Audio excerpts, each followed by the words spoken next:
Hi guys, welcome back to my channel. ఇప్పుడు ఇంట్లోనే ఎల్లిపాయ కారం పొడి దోశ ఎలా చేసుకోవాలో చూపిస్తాను. నేను చూపించే విధంగా ప్యాన్ పైన దోశ వేసుకోండి.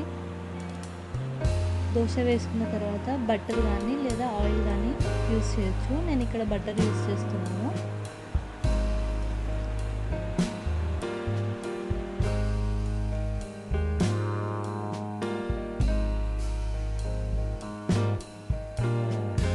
ఇప్పుడు బటర్ అప్లై చేసినాక చిన్నగా కట్ చేసి పెట్టుకున్న ఆనియన్ దోశ పైన వేసుకోవాలి. ఇంటికి రిలేటివ్స్ కానీ ఎవరైనా వస్తే వెంటనే రెడీ చేసుకోవడానికి చాలా బాగుంటుంది, తొందరగా అయిపోతుంది దోశ. ఇప్పుడు ఎల్లిపాయ కారం అనేది నేను దోశ పైన వేసుకుంటున్నాను.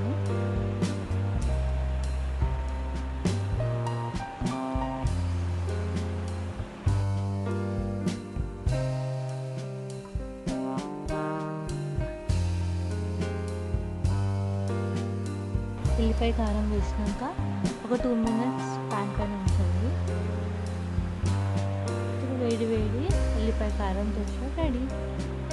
Thank you for watching this video. Do like, share and subscribe to my channel. మీకు ఇంకేమైనా వీడియోస్ కావాలంటే కింద కామెంట్ బాక్స్లో కామెంట్ చేయండి. Thank you guys.